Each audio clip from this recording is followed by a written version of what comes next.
Hello viewers, সবাই কেমন আছেন? আজকে আমরা যাচ্ছি স্পেনের টলেডো শহরে। এটি একটি ওয়ার্ল্ড হেরিটেজ সাইট এবং এই সাইটটি এত সুন্দর। আমরা এখানে যাওয়ার জন্য আমরা একটি কার রেন্ট করেছিলাম। কার রেন্ট করাতে আমাদের যাত্রা অনেকটা সহজ হয়ে গিয়েছিল। তবে কেউ যদি কার নাও নিতে চায় সেক্ষেত্রে সিটিতে যাওয়ার জন্য কিছু বাস রয়েছে, সেই বাসগুলোতেও যেতে পারে। এই শহরটি এত সুন্দর, দুপাশে এত ফুল ছিল যে আমাদের খুব ভালো লাগছিল। আমরা যেতে যেতে শহরটি দেখছিলাম, উঁচু উঁচু বিল্ডিং, দালান, এবং এখানে এই যে টলেডো লেখা জায়গাটি দেখেই আমরা খুবই এক্সাইটেড ফিল করছিলাম, খুবই ভালো লাগছিল। বিশাল করে লেখা টলেডো, এই জায়গাটি পার হওয়ার পরপরই আমরা সামনের দিকে যখন গাড়ি নিয়ে এগোচ্ছিলাম আমরা রীতিমতো অবাকই হচ্ছিলাম যে এত সুন্দর। এক পাশে বড় বড় দালান এবং অন্য পাশে পাহাড়, এবং পাহাড়ের সাথে একই সাথে রয়েছে পানির ফোয়ারা, এবং জায়গাটি অপর সাইডে এত বেশি গভীর যে দেখতে ভালো লাগছিল। আর বিল্ডিংগুলো পুরনো, তো প্রথমে যে বিল্ডিংটি আমরা দেখেছি এটা আসলে দেখেই বোঝা যাচ্ছে এখানে কনজারভেশনের কাজ চলছে। এবং এই জায়গাটি বিশাল একটি জায়গা। আমরা একটি তোরণের মতো দুপাশে গেটের মতো অংশ পার হচ্ছিলাম। এই যে দেখা যাচ্ছে যে পাহাড়, বাম পাশের বিশাল বিশাল পাহাড় এবং পাহাড়ের মধ্যে সবুজ গাছ, আর ডান পাশে এটি সম্ভবত কোনো একটি দুর্গ হবে, যদিও বোঝা যাচ্ছিল না বাহির থেকে। তারপরও আমরা সামনের দিকে এগিয়ে যাচ্ছিলাম এবং এখানে মানে এই যে রোডটি, এই রোডটিতে খুব একটা এখানে কোনো বাস আসলে আমরা দেখিনি। তবে ওই যে পাহাড়টি দেখা যাচ্ছিল না, পাহাড়টিতে অনেকগুলো বাস আমরা দেখেছি। হয়তো বা ওই জায়গাটিতে বাস যেতে পারে, কিন্তু আমরা আসলে ওখানে যেতে পারি নাই। তো এই যে আমরা কারে করে যাচ্ছিলাম, আমরা খুঁজছিলাম যে কোথায় পার্কিং করব। সেদিন আসলে ইউরো ম্যারাথনের একটি প্রোগ্রাম ছিল, এ কারণে টলেডোতে অলমোস্ট প্রত্যেকটা জায়গায় মানে যেখানে যেখানে ফ্রি পার্কিংয়ের ব্যবস্থা ছিল সবগুলো অকুপাইড ছিল, যার কারণে আমরা অনেক দূর ড্রাইভ করেছি শুধুমাত্র একটি কার পার্কিংয়ের জন্য, কিন্তু আমরা কার পার্কিংয়ের কোনো স্পেস খুঁজে পাইনি।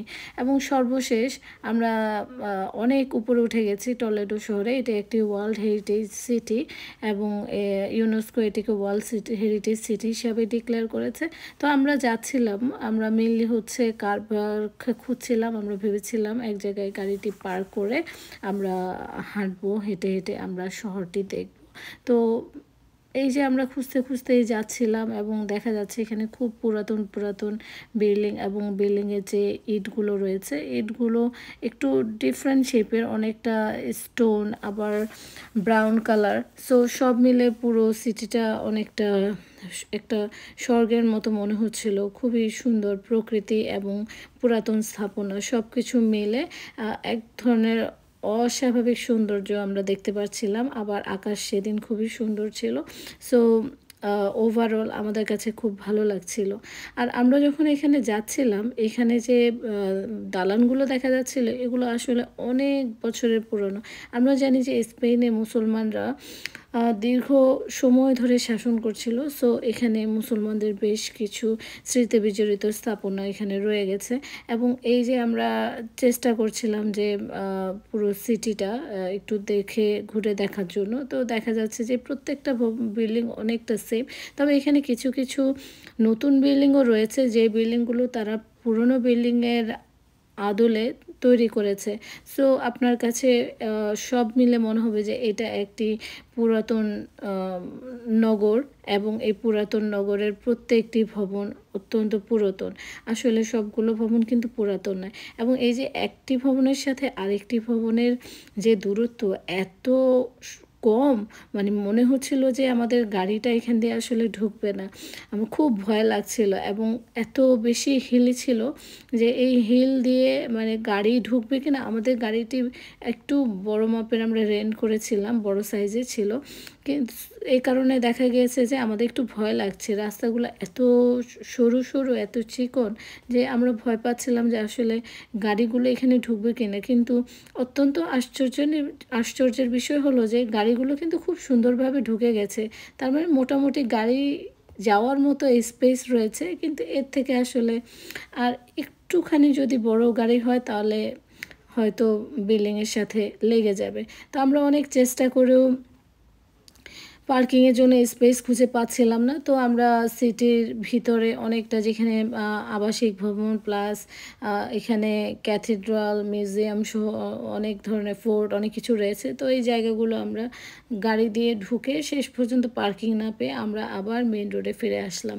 মেইন রোডে ফিরে এসে আমরা একটি জায়গার মধ্যে আমরা পেলাম যেখানে হচ্ছে পে করে কার পার্ক করা যাবে। অবশেষে আমরা সেখানে গাড়িটি পার্ক করলাম। পার্ক করে এবার আমরা চিন্তা করলাম যে আচ্ছা, আমরা এবার হেঁটে হেঁটে পুরো শহরটি ঘুরে দেখি। তো আমরা বের হয়েছি পুরো শহরটি দেখে। তবে গাড়ির থেকে কিন্তু হাঁটতে খুব ভালো লাগে, এত ভালো লাগে যে এই যে পাহাড়টি দেখা যাচ্ছে এটি কিন্তু বেশ দূরে, কিন্তু দেখতে এক ধরনের অস্বাভাবিক সৌন্দর্য এখানে দেখা যাচ্ছিল।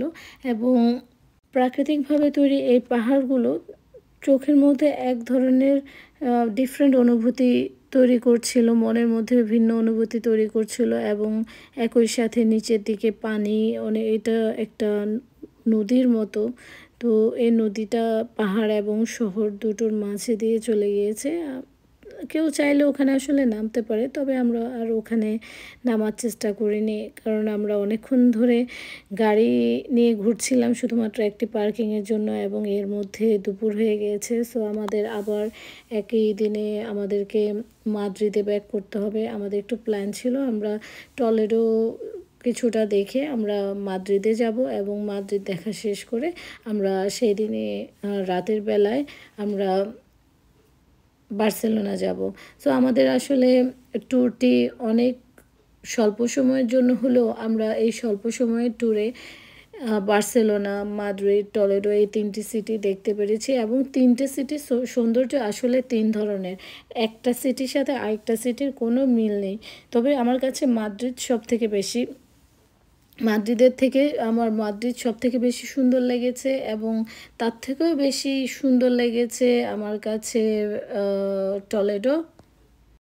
আমি শহরটি ঘুরে দেখছিলাম আর খুবই পুলকিত হচ্ছিলাম যে সৃষ্টিকর্তা কত উদারভাবে এই পৃথিবীটা তৈরি করেছেন, এত সুন্দর সুন্দর জিনিস তৈরি করেছেন। আর ইউরোপের এই জায়গাগুলো ইউরোপিয়ানরা তারা এত সুন্দর যত্ন করে তৈরি করেছে, প্লাস তাদের শাসকরা এগুলোর এত অভাবনীয় অভিনব কৌশলে তারা তৈরি করেছে, এবং এখনও পর্যন্ত সেই কৌশলগুলো ধরে রাখা হয়েছে। এই জিনিসটা দেখে আসলে আমি খুবই অবাক হয়েছি।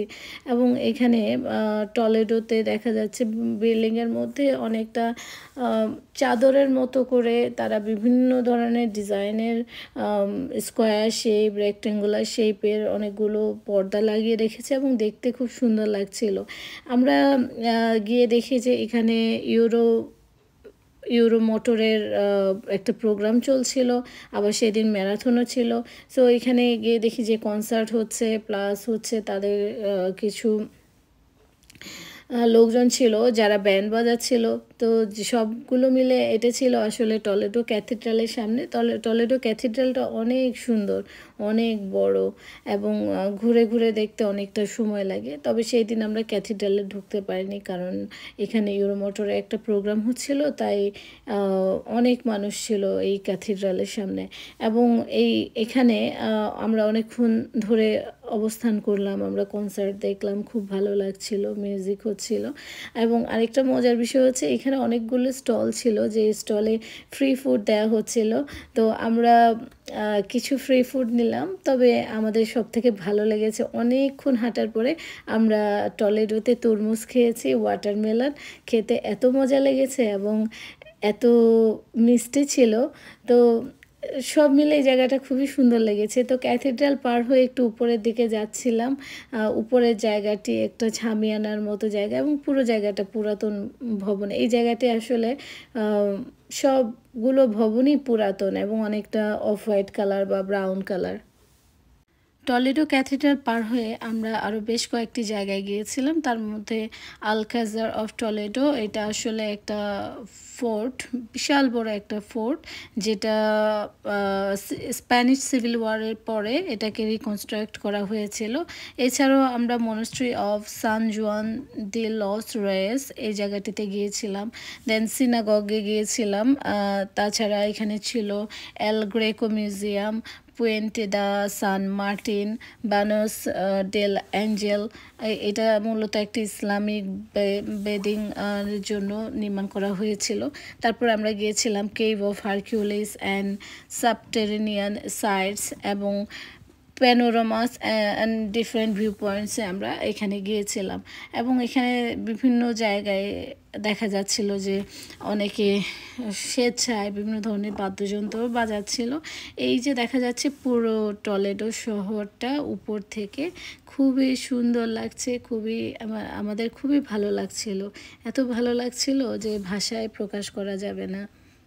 টলেডোতে সাইটসিইংয়ের জন্য কিছু বাস রয়েছে। এগুলো হচ্ছে টলেডোতে বাস। এই বাসে করে এক জায়গা থেকে আরেক জায়গায় যাওয়া যায়। এছাড়া এই যে জায়গাটি, এখান থেকে এখানে দেখা যায় যে সাইটসিইংয়ের জন্য এই যে এই ট্রেনগুলো, স্মল ট্রেন, এই স্মল ট্রেনে করেও আপনারা পুরো টলেডো শহরটি ঘুরে দেখতে পারবেন। এটা হচ্ছে আলকাজার অফ টলেডো। এটা একটা, এখানটার পাশে মিউজিয়ামও রয়েছে। তাছাড়া এই যে জায়গাটি, এখানে অনেক সুন্দর সুন্দর পুরাতন স্থাপনা রয়েছে। আসলে সব মিলে এটি একটি ঐতিহাসিক শহর এবং এর ইতিহাস মূলত হেঁটে হেঁটে না দেখলে বোঝা যাবে না। এখানে হপিন হপ বাসও রয়েছে, যে আপনারা চাইলে হপিন হপ বাসে করে পুরা শহরটি ঘুরে দেখতে পারবেন। সবাইকে অসংখ্য ধন্যবাদ।